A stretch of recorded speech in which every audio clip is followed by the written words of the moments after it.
مستقیم.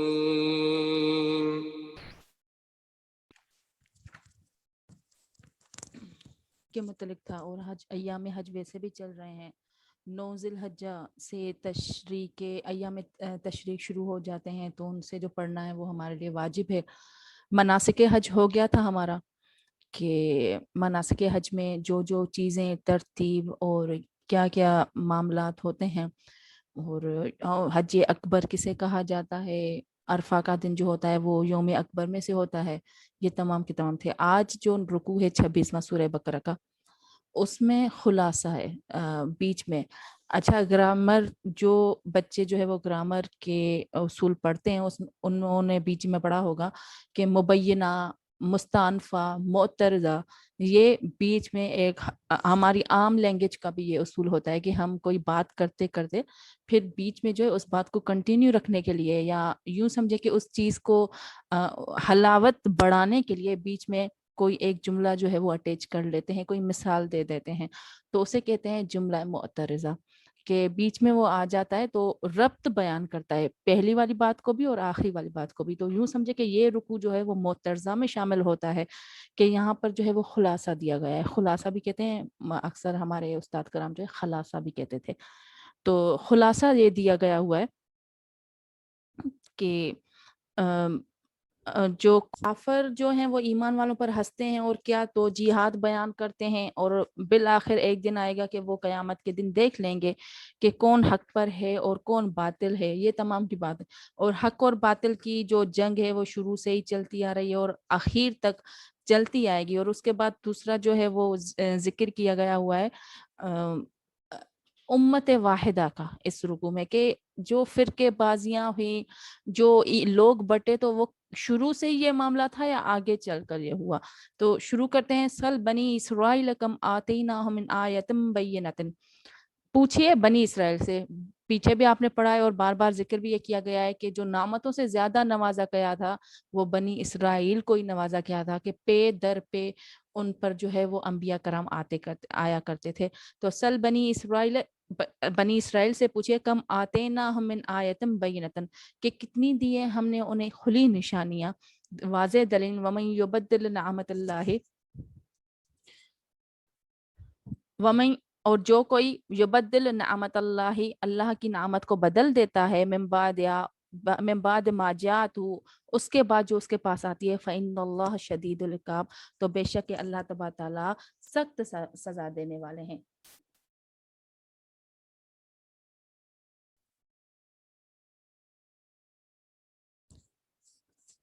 زین للذین، بھلی کر دی گئی ہے یا اچھی لگتی ہے؟ زین للذین، ان لوگوں کو کفروا جو کہ کافر ہوئے، الحیات دنیا، دنیا کی زندگی، ویسخرون من الذین، اور وہ ہنستے ہیں ان لوگوں پر آمنو جو کہ ایمان والے ہیں۔ یہ ترتیب شروع سے ہی چلتی آ رہی ہے، تا قیامت چلتی آئے گی۔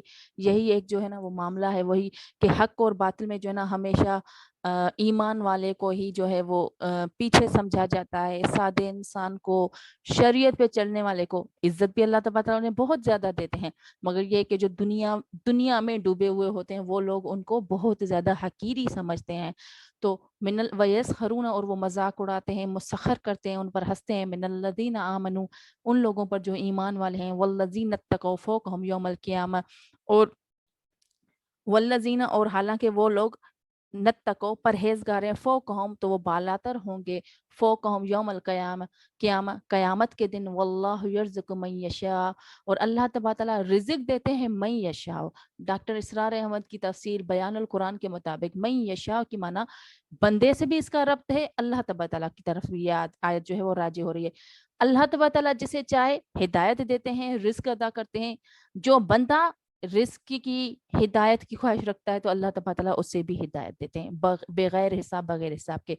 کان الناس امۃ واحدہ، جو امت پہلے تھی وہ ایک ہی امت تھی، حضرت آدم علیہ الصلوۃ والسلام سے حضرت نوح علیہ الصلوۃ والسلام تک فرقے بازیاں نہیں تھی۔ انسان کی فطرت میں جو چیز ہوتی ہے، بے ایمانی، تعصب، حسد، یہ چیزیں تھی، کیونکہ فطرت کے انسان کے خمیرے میں یہ چیزیں ڈالی گئی ہوئی ہیں، تو یہ چیزیں تھیں۔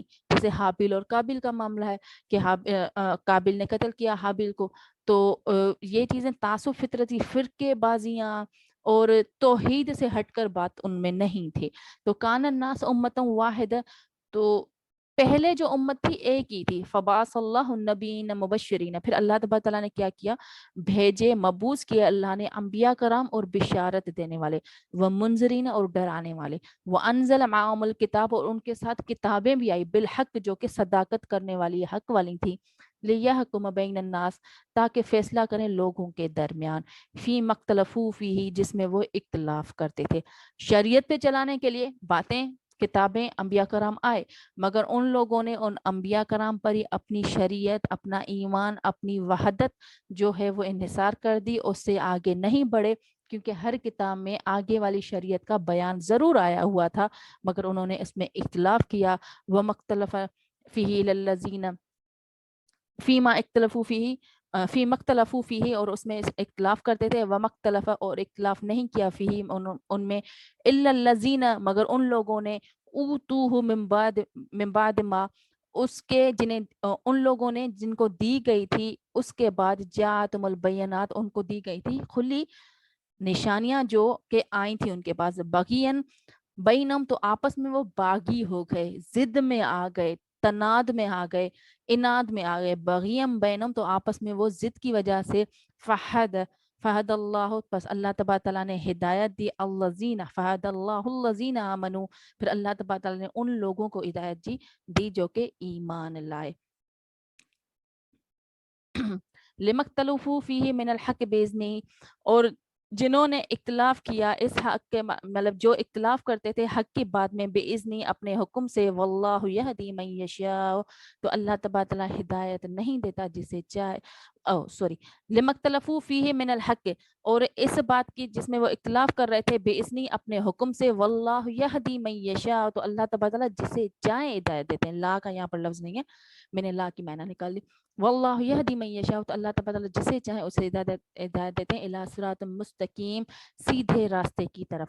ام حسبتم ان تدخلوا الجنہ، کیا تم یہ گمان کرتے ہو کہ تم جو ہے جنت میں داخل ہوگے، ولما یاتکم، حالانکہ نہیں پیش آئی تم پر، تمہارے پاس کوئی ایسی چیز نہیں آئی، مثل الذین، ان لوگوں کی، خلو من قبل کا، ایسی چیز جو کہ گزر چکی ہو تم میں سے پہلوں کا، خلو من قبل کا، تم میں سے پہلوں پر بھی جو گزر چکی ہو، مطلب ایسی کوئی ایسی چیز نہیں، مستہم الباساء والضراء والزلزلوا، صحابہ کرام کی شان کے لیے یہ ہے، ام حسبتم ان تدخلوا الجنہ، کیا تم یہ گمان کرتے ہو کہ تم داخل ہو جاؤ گے جنت میں، ولما یاتکم، نہیں آئی تمہارے پاس، مثل الذین، ایسی چیز، خلو جو کہ گزر چکی، من قبلکم، تم میں سے پہلوں کے، یعنی ویسی آزمائشیں، ویسے معاملات جو ہے جو تم پر گزرے، وہ ان پر نہیں ان پر جو گزرے وہ تم پر نہیں گزر چکے، تو ایسی آزمائشیں جو ہیں پھر بھی تم یہی کرتے ہو کہ تمہیں جنت ملے گی. ہاں جنت کا جو معاملہ ہے وہ اللہ تبارک تعالیٰ کے حکم کا ہے، ٹھیک ہے، اللہ تبارک تعالیٰ کے رحم و کرم کا ہے.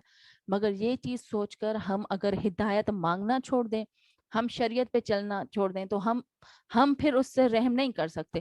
گویا کہ ہمیں پتا ہوتا ہے کہ ہم ہر بار فرسٹ پوزیشن لیتے ہیں، تو اس وجہ سے ہم نصاب پڑھنا چھوڑ دیں. ہمیں پتا ہے کہ ہمیں سب کچھ آتا ہے، مگر وہ ترتیب، وہ سوالوں کی وہ اس ترتیب سے جو ہے نا وہ پڑھنا چھوڑ دیں، تو کیا ہوگا، وہ ہمیں کبھی بھی ویسا مزہ نہیں دے گا. اصل چیز یہ ہوتی ہے کہ ویسی چیز مل جائے گی بغیر محنت کے. جو محنت میں سرور رکھا ہوا ہے اللہ تبارک تعالیٰ نے، محنت میں، جفا کشی میں اللہ تبارک تعالیٰ نے جو ایک تسکین رکھی ہوئی ہے، وہ بغیر محنت کے کوئی چیز ملتی ہے تو انسان ناقدری ہی کرتا ہے. شیطان کو بغیر محنت کی ملی تھی تو کیا تھا، اس نے ناقدری کی تھی جنت کی. تو مست ہم، ان پر کیا گزری، ان کو چھوا ہے الباسا ہو، تکلیفوں نے بھی، باسا کہتے ہیں تکلیف، تنگی کو کہتے ہیں، وزرا، اور سختیوں نے، وزلزلو، اور وہ ہلا دیے گئے تھے. یعنی ایسی ان پر آزمائشیں آئی تھی کہ روح تک کانپ چکا تھا. حتیٰ یقول الرسول، یہاں تک کہ انہوں نے رسول سے کہا تھا. یعنی یہ نہیں کہ وہ ان کا ایمان کچا تھا، مگر یہ کہ اب آزمائشوں کی حد ہو گئی ہے، ابھی جو ہے اللہ تبارک تعالیٰ کی مدد آئے. وَيَقُولُ الرَّسُولُ وَالَّذِينَ آمَنُوا، وہ لوگ جو ایمان لائے تھے، معه، ان کے ساتھ، متى نصر اللہ، کب جو ہے وہ اللہ تبارک تعالیٰ کی مدد آئے گی. گویا کہ یہ اس طرح کہ کسی مہمان کے آنے کا انتظار تو ہے، مگر یہ کہ بار بار کہ کہاں پہنچے ہو. ایک جو ہے وہ ایکسائٹمنٹ آپ کہہ سکتے ہیں، ایک طلب کہہ سکتے ہیں، یا ایک ایسی چیز جیسے حضرت موسیٰ علیہ السلام کو کلیم اللہ کا لقب دیا گیا تھا کہ اللہ تبارک تعالیٰ سے کلام کرنے والے تھے. صحابہ تو عام انسان تھے، تو ان کو ایک طلب تھی کہ اللہ تبارک تعالیٰ کی مدد کس طرح آتی ہے. اور جب فرشتوں کی مدد آئی تھی تو انہوں نے آنکھوں سے دیکھا تھا، الا ان نصر اللہ قریب، خبردار یا بے شک، ان نصر اللہ قریب، بے شک اللہ تبارک تعالیٰ کی مدد قریب ہے.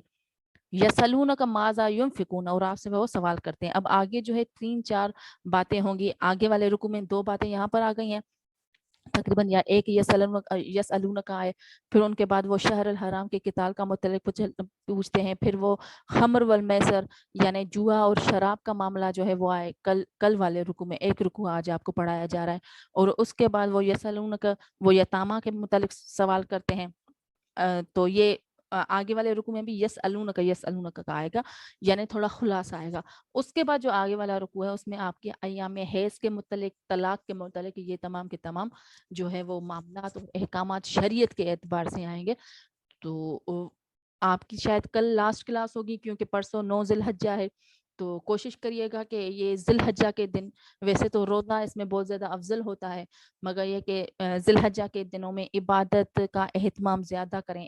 عبادت اگر لمیٹڈ رکھتے ہیں آپ، اپنی 5 نمازیں ہیں، نفلی نمازیں، کوئی اور نوافل وغیرہ نہیں پڑھتے، حالانکہ 5 نمازوں میں کتنا ہمارا ٹائم لگتا ہے. اور سب سے میں کہتی ہوں نمازیں اگر لمبی بھی آپ کو لگتی ہیں تو کتنی قصر بھی کر کے بیان کی گئی ہوئی ہیں، کہ عشاء کی قصر بیان کی گئی. اور مرد حضرات کے لیے تو یہ معاملہ ہے کہ کسی نے مرد حضرات کے لیے یہ معاملہ ہے کہ جو ہے وہ تو فرائض اور جو سنت موقدہ ہوتے ہیں وہ ہی کرتے ہیں. اچھا جی، در حقیقت جو مناسک حج ہوتے ہیں یا ایام حج ہوتے ہیں نا، یہ محبت دکھاتے ہیں. اگر ہم اس کی بنیاد دیکھیں کہ حج کی بنیاد تو ایک ہوتا کیا ہو، سوچنے پر آ جائیں تو ایک طواف ہوتا ہے، کعبۃ اللہ کے آگے طواف ہوتا ہے. جیسے کل آپ نے پڑھا تھا وہاں پر جدال نہیں ہوتا، وہاں پر اتنی بھیڑ ہوتی ہے، لازمی بات ہے لوگ ٹکراتے ہوں گے، جو ہے وہ اتنی بھیڑ ہوتی ہے، بے پردہ جو عورتیں جاتی ہیں انہیں بھی خوف نہیں ہوتا. مطلب اللہ تبارک تعالیٰ کے حوالے خود کو انسان کر دیتا ہے. اور دوسرا یہ کہ وہ ایک محبت کی تقاضا ہے. جب ہم پھیرے دیتے ہیں نا تو کیا ہوتا ہے پھیرے میں، کیا بات ہے، عام بھی ہم سرکل لگا سکتے ہیں، مگر کعبۃ اللہ کے ارد گرد ایک محبت ہوتی ہے کہ یا اللہ. یعنی دین کی بنیاد بھی اگر ہم دیکھیں تو سوچنے پہ آئیں کہ ہمارا دین ہے کیا. ہمارا دین یہ ہے کہ اللہ کا حکم، اس پر کیل و کال والا معاملہ ہی نہیں ہے. تو یہ پھیرا ہم کیوں دے رہے ہیں؟ اللہ تبارک تعالیٰ ہمیں سجدے میں بھی قبول کر سکتا ہے. یہ محبت کی تقاضا ہوتی ہے کہ اے اللہ، آپ نے ہمیں حکم دیا ہے ان پھیرے دنوں کا، صفا مروا پہ دوڑنے کا حکم دیا ہے، بغیر کسی سوال کے ہم آپ سے محبت میں دوڑ بھی رہے ہیں، ہم آپ کے گھر کے ارد گرد چکر بھی لگا رہے ہیں۔ محبت کی تقاضا یہی ہوتی ہے۔ تو مطلب محبت کی تقاضا ہوتی ہی یہی ہے کہ بغیر سوال کے آپ اس پر ادب کی تقاضا، اور محبت کی تقاضا ہوتی یہی ہے کہ بغیر سوال کے، بغیر کیل وکال کے آپ اس کے آگے آپ سر خم کر دو، اپنا جو ہے نا وہ اپنے آپ کو جھکا دو۔ اور یہ ذات جو ہے وہ اللہ تبارک تعالیٰ کے ہی مطلب شایان شان ہے، اور انسانوں کے شایان شان نہیں ہے۔ ہر انسان غلطیوں کا بھی پتلا ہے۔ اللہ تبارک تعالیٰ کی ذات کی یا کہ ہمیں سر خم کرنا ہے، اور اللہ تبارک تعالیٰ کے آگے ہی جو ہے نا اپنے آپ کو عاجز کرنا ہے۔ شریعت میں باقی جو ہمارے لیے ایک سرکل بنائے ہوئے ہیں، ایک لمٹس بنائے ہوئے ہیں، وہ ہمارے لیے الگ سے ہوتی ہیں۔ تو روزوں میں ہمیں بھی یاد رکھیے گا، 9 ذی الحجہ ایام تشریق کے جو دن ہوں گے، ایام تشریق کی پابندی کریے گا، اور اس کے علاوہ جو ہے وہ ذکر کی بہت زیادہ پابندی کریے گا، اور جو روزے سے ہیں روزوں میں ہمیں بہت زیادہ دعاؤں میں بھی یاد رکھیے گا۔ اللہ تبارک تعالیٰ سب کے مسائل آسان بھی کریں۔ یہ دن بڑے افضل ہوتے ہیں، اور ہم کھیل کود میں فالتو ٹائموں میں یہ دن گنوا دیتے ہیں۔ تو وہ صحابہ کرام جو ہیں وہ سوال کرتے ہیں، یسألونک ماذا ینفقون، کہ آپ سے کہ ہم جو ہیں کیا خرچ کریں، خرچ میں سے، صدقے میں سے، زکوٰۃ کا نہیں ہے، صدقے میں سے۔ تو جواب دیا گیا کل ما انفقتم من خیر فللوالدین، کہہ دیجئے کہ جو آپ خرچ کرتے ہو مال میں سے، سب سے پہلے جو حق ہے وہ ماں باپ کا ہے۔ جب تک اولاد ہے، ماں باپ کا اخراجات کے معاملے میں بہت زیادہ حق ہے۔ جب آپ کی زندگی میں عورت یا مرد، ایک معاشرتی بات بتا رہی ہوں، جب آپ کی زندگی میں آپ کا لائف پارٹنر آ رہا ہے، آپ کی جو ہے نا وہ زندگی گزر رہی ہے اس طرح کہ آپ کسی گھر کے نگران بن رہے ہو، یعنی حکمران بن رہے ہو، مرد یا عورت، سب سے پہلی ترجیح جو ہوتی ہے وہ اپنا گھر ہوتا ہے۔ وہ والا معاملہ نہ رکھیے گا اپنی زندگی میں کہ ممبر پر بیٹھ کر خطبے دیں مولویوں کی طرح، اور آپ کا گھر رلتا رہے، اور پتہ نہ چلے کہ پیٹھ پیچھے اولاد کا کیا معاملہ ہے، بیوی کا کیا معاملہ ہے، شوہر کا کیا معاملہ ہے۔ یعنی آج کل ہمارے معاشرے میں، ہمارے سرکل میں عورتیں میکے کی فکر، مرد جو ہیں وہ باہر کے سرکل کی فکر، اور اپنی اولاد سے، اپنی بیوی سے زیادہ ترجیح جو دیتے ہیں وہ باہر والے لوگوں کو دیتے ہیں۔ البتہ بیوی غلط بھی ہے۔ جب تک آپ چار دیواری میں اپنا معاملہ خود نہیں سنوارو گے، تب تک باہر کا معاملہ، اگر اپنے گھر کا معاملہ باہر بتاؤ گے تو باہر والے لوگ کبھی بھی آپ کے رہنما نہیں بنیں گے، تماشائی بنیں گے۔ تو پہلے والدین پر خرچے اور اخراجات میں سے والدین پر، یعنی زکوٰۃ وغیرہ کا اس میں ترتیب نہیں آ رہی ہے۔ والاقربین، پھر رشتہ دار، والیتامى والمساکین، اور پھر یتیم اور مساکین، و ابن السبیل، اور مسافروں کے لیے زندگی کی ترتیب بتائی گئی ہے۔ کل بھی میں نے ایک جملہ کہا تھا، آج پھر دوہرا رہی ہوں، قرآن پاک رہنما ہمارے لیے تب ہی کہا گیا ہے کیونکہ اس میں شریعت احکامات کے علاوہ ہماری زندگی کی رہنمائی ہے۔ صرف یہ یسألونک ماذا ينفقون قل ما انفقتم من خیر فللوالدین والاقربین والیتامى والمساکین وابن السبیل، اس چیز پر بھی اگرچہ آپ عمل کریں نا، آدھے آپ کے معاشی مسائل حل ہو جائیں گے۔ جو زندگی کی سرکل میں گڑبڑ ہوتی ہے، اس کو کم دیا، اس کو زیادہ دیا، اسے نہیں دیا، اسے دیا، یہ معاملات ختم ہو جائیں گے۔ وما تفعلوا من خیر فإن اللہ بہ علیم، وما، اور جو تم کرتے ہو من خیر، نیکی میں سے، فإن اللہ بھی علیم، بے شک اللہ تبارک تعالیٰ اسے خوب جانتے ہیں۔ کتب علیکم القتال، اور تم پر جو ہے وہ جہاد لکھا گیا ہے۔ صحابہ کرام نے تکلیف سہی تھی، پیچھے بھی یہ بات گزر چکی تھی کہ اللہ تبارک تعالیٰ نے پہلے انہیں حکم دیا تھا صبر، جب مکے میں، مدینے سے انہوں نے کیا کیا تھا، سریے اور غزوات شروع کیے تھے۔ تو پھر جب ان پر قتال جو ہے وہ کیا گیا تھا تو کچھ لوگ خوف کے مارے، کچھ جان کے مارے، کچھ جو تھے منافقت میں تھے، اور کچھ بزدلی میں آ کر، یعنی گھر بار بچوں کا سوچ کر جو ہے وہ تھوڑا قتال سے گھبرا رہے تھے۔ کتب علیکم الکتاب، یہاں پر کتب کا بھی الفاظ دیا گیا ہے، فعل مجہول کا لفظ ہے، اور دوسرا یعنی اس میں فاعل جو ہے وہ نہیں ہے، فرض کر دیا گیا ہے، ٹھیک ہے، فرض کر دیا گیا، علیکم الکتاب، قتال، تم پر کیا، جہاد، تو مجہول کا، فعل ماضی کا، وَهُوَ كُرْهٌ لَكُمْ، اور جب کہ وہ تمہارے لیے ناگوارا لگ رہا ہے، واسا، اور ان قریب، ان تکرہوا شیئا، ایسی چیز جو تم ناگوار سمجھو، شیئن کسی چیز کو، وہ خیر لکم اور وہ تمہارے لیے بہتر ہو، واسا ان تحبو اور اگرچہ تم کسی چیز کو محبوب رکھو، شیئن وہو شر لکم ایسی چیز وہو شر اور اس میں تمہارے لیے خیر نہ ہو، واللہ یعلم وانتم لا تعلمون اور بے شک کہ اللہ تبارک تعالیٰ جانتے ہیں، وانتم لا تعلمون اور تم نہیں جانتے۔ زندگی کے وہی رہنمائی میں ایک چیز یہی ہے کہ بعض اوقات ہم چیزوں کے بہت پیچھے پڑ جاتے ہیں، اتنا کہ وہ ہمیں ہر حال میں چاہیے۔ کیوں چاہیے؟ کیونکہ ہمیں وہ اچھی لگ رہی ہے۔ تو ضروری نہیں ہے ہر دل پسندہ، دل پر آمادہ کرنے والی چیز جو ہوتی ہے وہ وہ اچھی ہو، ہمارے لیے بہتر ہو۔ جہاں پر ہمارے دلوں پر جو ہے وہ سکون اللہ تبارک تعالیٰ نے رکھا ہوا ہے، تو شیطان نے ہمارے دل اور دماغ پر جگہ بھی بنائی ہوئی ہے۔